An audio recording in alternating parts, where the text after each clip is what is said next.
Hey team, statement that I often hear when I'm speaking with business owners is they just can't find great people.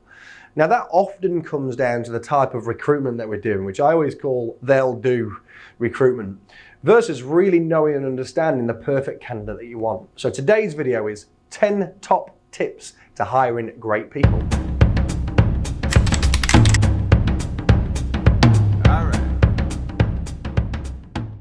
So the first tip is all about understanding how important values are as well as skills.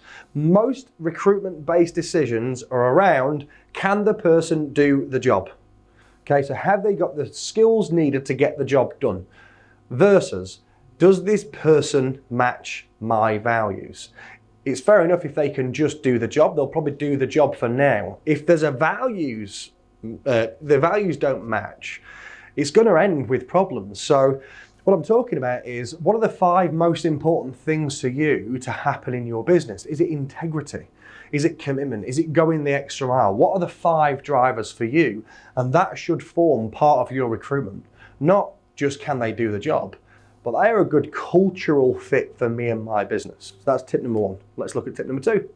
Number 2 is all about understanding your demographic. Just because your auntie's dog walker has a cousin that's out of work doesn't mean that they're a great example for you in your business, especially if they're your first recruit. Your first recruit is often your most important recruit because you'll base a lot of decisions about recruitment on that one person.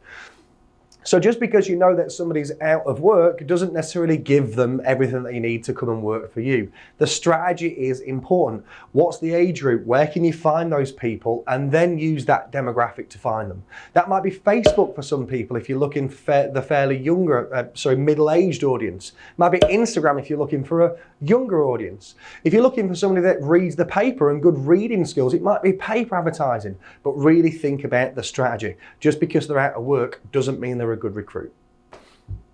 Tip number 3 is often people that are out of work aren't your great employees. The employees that you really want are currently in work. Now, look, this is not a hard and a fast rule, and I said this in a previous video. Sometimes you've got to take information laterally, not literally. Just because somebody's relocated or they've finished university doesn't mean they're out of work. It means they're looking for work. But just be very careful. If somebody's out of work right now, that's normally got a reason behind it. So make sure that you're putting that as part of your decision-making process, why they're out of work and when that happened. The length of time they've been out of work is also important. Hiring somebody that's currently in work will generally mean that their employer is happy with them. So also look for that as well. Let's look at tip number 4. Tip number 4 is all about the application. How easy is it to apply to work at your business?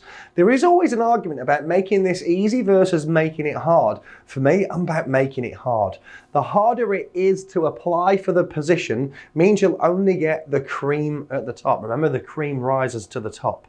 So often people will talk to me about how do you make the application process hard? So one of the easiest, quickest and cheapest things that you can do is to set up a direct telephone number for people to ring up, which has got an automated message on there, giving the person instructions on how to apply. So it might be, tell us 3 great things about yourself and email your CV to this address. Now, if they don't email the CV, or they don't give you 3 great things, or they don't leave their contact details, wouldn't necessarily say that they didn't listen to the message, so their listening skills aren't great. So don't make it easy for people to apply. Don't say, send me your CV to this in the application, because it's going to make it easy. That means that you've got to sift through 300 CVs to see if they're the right person. Make it difficult for people to apply. You'll tend to get the top ones applying.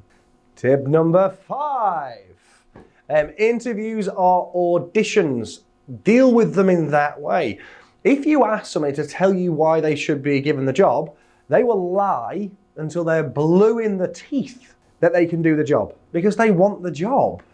So what you've got to do is you've got to audition people. Don't make it easy for people to work for you. Make it difficult. So often I talk about a 3-stage approach to interviewing. That might be phone, group, face-to-face. One interview is not enough to base a 15, 20, 25, 30,000 pound decision on.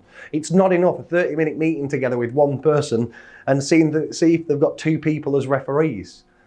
You've got to make sure that you're using the interview process as their audition. It might use some of the things like show me how to do this, teach me how to do that, versus can you do that? Make sure that you're using the interview as the audition. Tip number 6.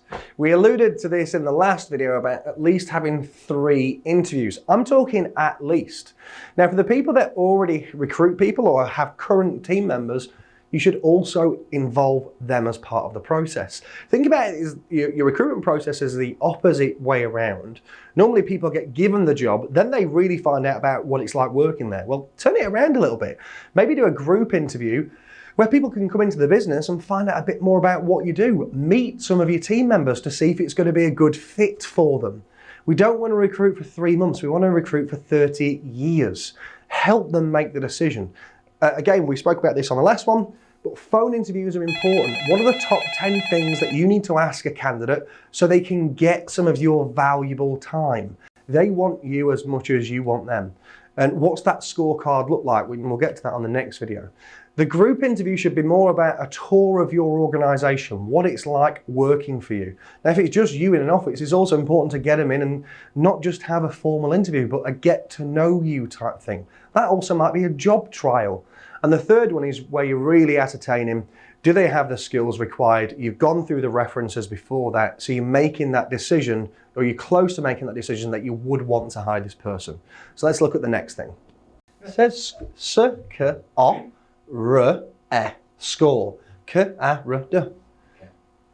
That says scorecard. Tip number 7 is having your scorecard. Now, this is where your rules really start to apply.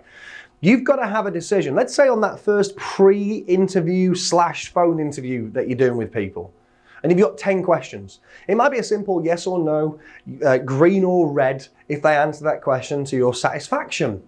Now, you might have, for instance, a 9 as a minimum to make sure that they go to the next stage of your recruitment process. If they score 8, they don't get invited just because they're a nice person. Stick to your rules. It's really important because it will bite you in the butt later down the line. Make sure you know your number and stick to it. Can you read that? Yeah. Wonderful. What are you laughing for? Sorry, just look through it. Tip number 8, interviews are a two-way thing. This might sound simple to some people, but not so simple in practice. It's about sharing the spotlight. Remember, the interview is about them selling themselves to you. It's also important that you really give them a detailed description of what it is that you want them to be doing as a full-time role. The more clearer they are to start off with, the better chance that you've got for keeping them and retaining for a long period of time. The killer with recruitment is retention and the cost of recruitment. Sometimes we'll look at it as an advert, but it's not just that. It's advert, interview, training, induction period. That might cost you 3 to 6 months in most cases. You don't want to be going through that all the time. So make sure that you've given them enough spotlight, that you've learned about them, but at the same time, you've given them everything that they need so they're clear on what your expectations are of them. Let's go into the final 2 now. Can you read that? Yeah. Number 9 is getting your legals in order. Yeah, I know it's a bit boring, but it's the most important part of your process. You don't want to miss things out here. This is about keeping your relationship safe between the both of you. Both parties knowing their responsibilities as part of the deal. So making sure that you've got an up-to-date contract of employment. I know what's already going through your brain. Oh, I don't have that. Where do I find it? The Federation of Small Businesses is actually a pretty cool place to go to for something like that. For as little as 150 quid a year, you can keep everything up to date and legal. It does depend on how many people you employ. It does go up the more people that you employ. But getting the legals right, making sure that they've got a conditional offer of employment, making sure that they've signed that conditional offer, making sure that you've got a contract of employment with a disciplinary procedure which is outlined your expectations and them, what happens if they don't meet those expectations, and what process you go through in order to either exit or improve their performance as part of their contract is vital. Let's look at the last and, if not, one of the most important things. Number 10 is induction and training. Sometimes you look at their skills on their application form and assume that they can do the job. Remember what assume stands for? It makes an ass of you and me. Make sure you're giving them a relevant period of time to induct them into your business. I talk about things about positional contracts with employees. So that's basically explaining expectations of both parties as part of the relationship. You might want to go through the history and the culture and the values of the company, things that you behold to be the most important thing of your business. And the second part is the training element, whether they've got the skills or not. Give them the training. It might be them showing you versus you showing them, but at least be 100% certain that they are going to represent your business to your standards. And they're the 10 tips to hiring great people. Follow them all, not just one or two. Get them all working. That's the only way to get the greatest people to work for you. I hope you found it useful, and please comment below. What is it that you want to learn about in the upcoming videos in the next few weeks? See you on this side.